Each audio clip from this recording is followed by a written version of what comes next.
Hi y'all, welcome back to my channel. For those of you who are new, my name is Ronke and I love to talk about travel, career, and general living tips. If that sounds like your sort of thing, make sure you subscribe to my channel for more content. So in today's video, I'm gonna talk about long layovers. I am generally the type of person that when I travel, I like to take as direct a flight as possible, most times, but there are some instances where it is good to have long layovers. And so for those who don't travel a lot, layovers are essentially if you're traveling, let's say from Seattle to DC, you might have a layover in between in maybe like Chicago, right? And maybe the traditional length of the layover might be an hour, but a longer layover might be like 3+ hours, 3, 4, 5 hours. And then even outside of layovers, there's something called a stopover. So you would be stopped in a specific location for more than 24 hours. Typically for me when I travel, I really try to avoid long layovers, but there are some instances where long layovers and even stopovers can be helpful. One of the benefits in doing a longer layover is that depending on the length of the layover, you may be able to actually leave the airport. Now, of course, if you are traveling out of the country, it is super important that you confirm first based on the immigration or visa requirements if you actually will be permitted to leave the airport. But if you're traveling domestically or if you just got that passport power, that is an option that you can look into. I personally like doing this because it gives you an opportunity to explore an area that you otherwise may not explore immediately, or that maybe you feel you don't need a lot of time to explore, right? So maybe you are stopping over in a city and you have one particular place that you really want to see as a tourist attraction. If you have an 8-hour layover, you can quickly leave the airport, go check it out, come back to the airport, and still make it back in time for your next flight to wherever your actual destination is. Now, as I've said, you definitely want to make sure that you confirm the visa requirements, but then you also want to make sure that you book in enough time for you to leave the airport and come back into the airport.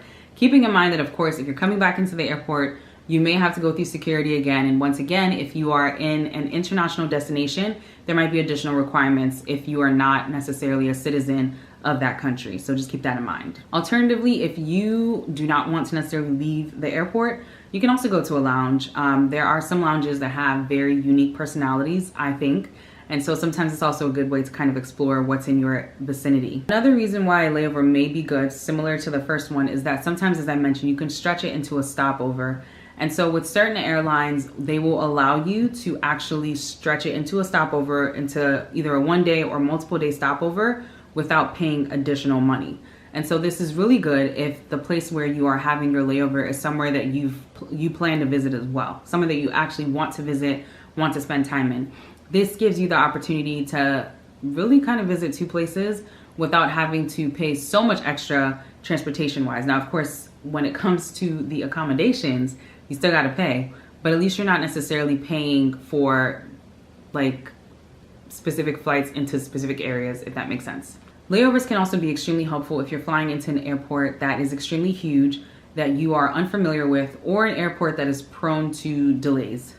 This is important because if you have a tight layover and you're not familiar with the airport, so you don't know where you're going, or the airport is just really busy, so it's hard getting through all the people, getting through security again if you have to go through security, or if the airport just typically has a lot of delays with flights getting in, there's a higher possibility that you are going to miss your next flight. Now, depending where you're going to, that might not be a big deal, but there are some flights where if you miss the connecting flight, you can't get another one until the next day.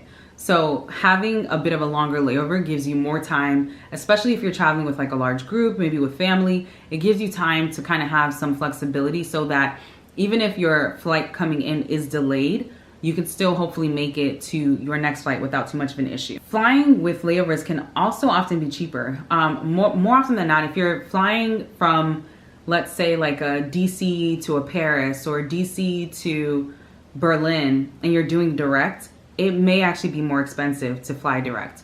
So sometimes it is cheaper to fly using a layover.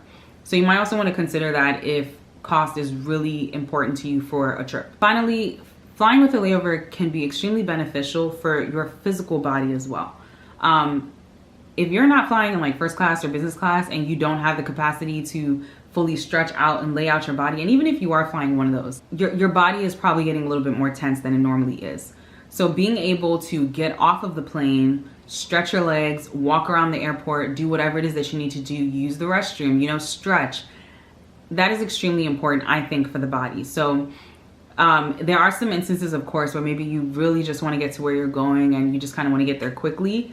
But I would definitely recommend that if possible, and if you can, of course, make it work based on any of the other reasons that I've mentioned, whether it's also getting out and doing something else outside of the airport, I would really recommend trying to book in a layover when possible so that you can also stretch your body and get your body moving. Are you team layover or team no layover?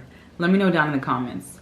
As always, please make sure to like this video, share with others, and subscribe to my channel for more travel, career, and general living content. See you next time.